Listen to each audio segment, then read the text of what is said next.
Welcome back, my fellow mobile gamers, to the open beta of Mythgard on mobile. My name is NimbleThor, and today we will be checking out this mobile and PC high-quality turn-based collectible strategy card game with, and I'm excited to say this, great monetization, an enticing story, and a decent voiceover for the campaign that for once isn't super cringy or low quality as we often see it in mobile games. And it doesn't seem like I'm alone in enjoying this game either, as it is already receiving great reviews across iOS, Android, and on PC. I think actually on iOS it has a 4.9 average rating, which is of course really impressive, and I think that's in part because this game has some really interesting cards with lots of unique abilities and attributes, which means there's lots of depth to the game and just a ton of really powerful ways to combine our cards. Now, before we get into how to actually play this game, I wanted to show you guys just how many unique abilities these cards can actually have, and you can just pause the video if you want to see some of these and read them out for yourselves, because I'm not going to do that. There's so many of them. Each of these can be attributes on one of our cards,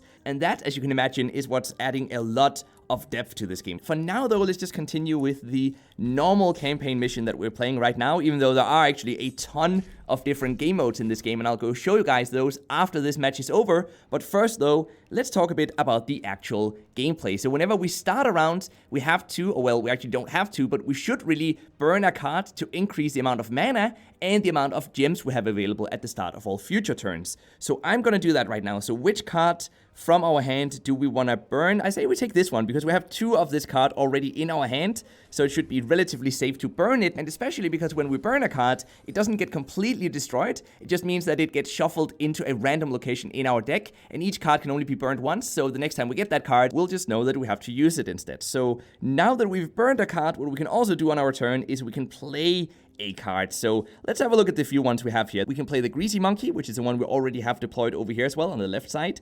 We can play, well, we can't play that one because that costs 3 energy, 3 mana, and we only have 2 right now. You guys can see the number down here. We have 2 mana, so we can play any of these that has the number 1 or 2 on them. So we could, for example, play this one, restore 5 health to a minion and draw a card. That could be somewhat useful. We can also play this one here, return an enhancement to its owner's hand and draw a card. Well, right now they haven't played any enhancements, so I think I'm just going to go for this one here to restore some HP. It was maybe a bit overkill because that minion down here only has 3 HP in total, so we used a card that could recover 5 HP to actually only recover, 2 HP instead. But that's okay though, we just have to continue deploying new minions, and we have to remember that when we deploy a minion, it won't be able to play, or attack anyone before the next turn though. So we deploy a unit, we wait for it to be our turn again, and then we can attack with that card. Now this card here that the enemy has going on is pretty dangerous now. It actually has 4 in attack, but only 1 in defense though. So as long as we can deploy something that can deal just 1 damage, a single damage, then that unit over here will be able to be taken out. So which one do we want to deploy? Maybe we should go for this one here, 3 in attack and 3 in armor. I don't really want to waste such a good hero though, so I think I'm going to deploy that one over here instead. And then I'm going to burn this card, and I'm going to deploy this one here right in front of that scout over there on the other side. So now the only thing left to do is to attack with this card, and the good thing is, because there were no cards in front of that card, it was able to deal damage directly to the enemy, the Frecky sister up here, which now has 9 HP left, and you can see that we have 13 HP down here in the bottom left corner of the screen. Now whoever first gets to 0 points will of course have lost that match, so we just have to continue until one of us gets down to 0, and look at that, they took out our card, and now they have 2 of those enhancement cards, which are adding 2 in attack to whatever unit they deploy on that field. They have 2 of those on their playing field now. So this is where we could use this one, return an enhancement to its owner's hand and draw a new card. Using that one though means that we won't be able to deploy, some of the other units we have this turn. For example, this one here, give a minion +2/+2, so +2 in attack and +2 in defense, and regeneration 2, which means that at the end of the turn, our unit will restore 2 HP automatically. So the question is, what should we do now? We should definitely burn 1 card, I think. So let's see. Let's burn this one here, and I'm gonna use the 4 mana and the 4 gems that we now have to deploy 1 of these over here and 1 of these over here. Now the reason I'm doing that is that I want to be sure that whatever the opponent is gonna deploy, we will be able to attack on our next turn. So now it's our turn already again, so I can attack the unit that they deployed, but look at that, they only deployed 1 unit, which means that now we get to deal damage directly to Frecky sister, who is now down to 6 HP, And you know what? I'm gonna spend this one-time use card to increase the damage dealt by our greasy monkey over here on the left side. And so now the Frecky Sister is down to just 3 HP. We can still choose to burn a card if we want to. Do we want to do that? You know what? I'm just gonna burn this one so that we have even more mana and even more gems in the next round. We only have 2 cards left though. We're gonna draw one more when it gets our turn again. I don't think the opponents really stand any chance. They have to deploy something over here on the left side, but they didn't. So now we can do the final blow here. Look at that. Frecky Sister down to 0 HP, and we have now won this match. That is so awesome. Now when we win, we gain some experience points, which can help us level up. So you guys can see we just unlocked the puzzle mode and the gauntlet mode, and it also gives us some silver, and this is used to unlock new cards. So let's go have a look at how we actually unlock cards. As soon as we get back to the menu here, we can click continue, and then back here in the menu we can go over to the store, and as you guys can see, we can spend some of the silver that we just earned to buy a core pack. So let's do that now, and then we can head over here to open the pack that we just got. We simply drag it over here to that side of the screen. We wait for the awesome effects to be over, and there we go, 6 cards. Let's see what we're gonna get. We're gonna open them one at a time. Oh, was that a rare one? I think that might have been a rare one because of that glow. So we can double tap each of these to see what we got.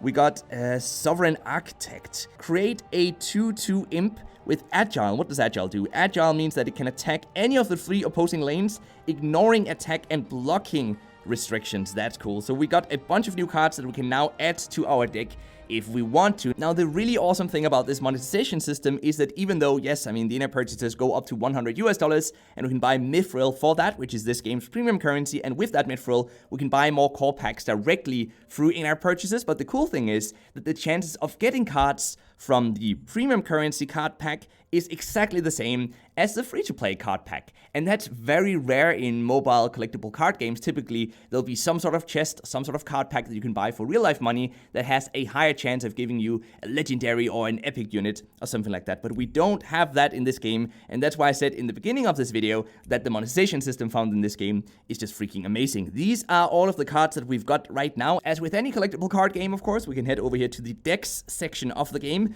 and this is where we can try out some of the pre-made card packs. They even have some featured that have been created by the community of players themselves, which is a neat little feature. So as a new player, you might want to try out some of those. But you can, of course, also go in and create a new one completely. You can copy this wild starter pack, for example. Then we can go in and click edit, and you can customize it to whatever you want. So you can add any type of cards to the deck. Now, just do be aware, though, that we've got these different factions of cards. So we've got the blue ones over here, we've got the yellow ones, the red ones, the green ones, the purple ones, orange ones, and so on. And you can combine these cards into one deck if you want to, but for example, to deploy some of the yellow units, you do need some yellow gems, and you of course gain those, as you saw in the battle we played before, by burning other yellow cards before you can then play this one. And so you can easily have red gems, yellow gems, blue gems, and so on, and that means that if you have lots of different types of cards in your deck, it will be very difficult to deploy those cards because you have to be lucky enough to get enough of the same color of card and then burn those before you can then play some of that color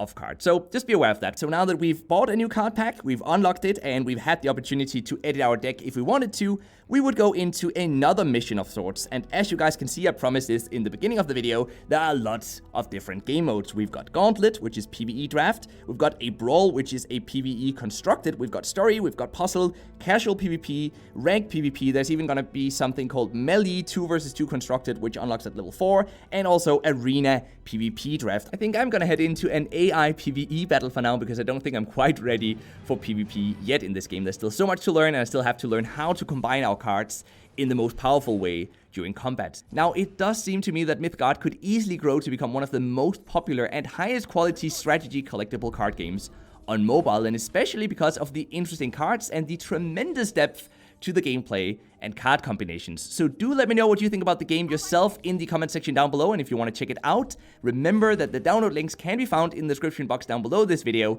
as always. And with that said, let's now get to the mobile gaming news of the day, which is that Nintendo's Dragalia Lost, which has yet to be globally released, by the way, just let me freaking play the game already, but the news is that Dragalia Lost has now generated $106 million in revenue in its first year on mobile, which comes out to just $33 per download of this game.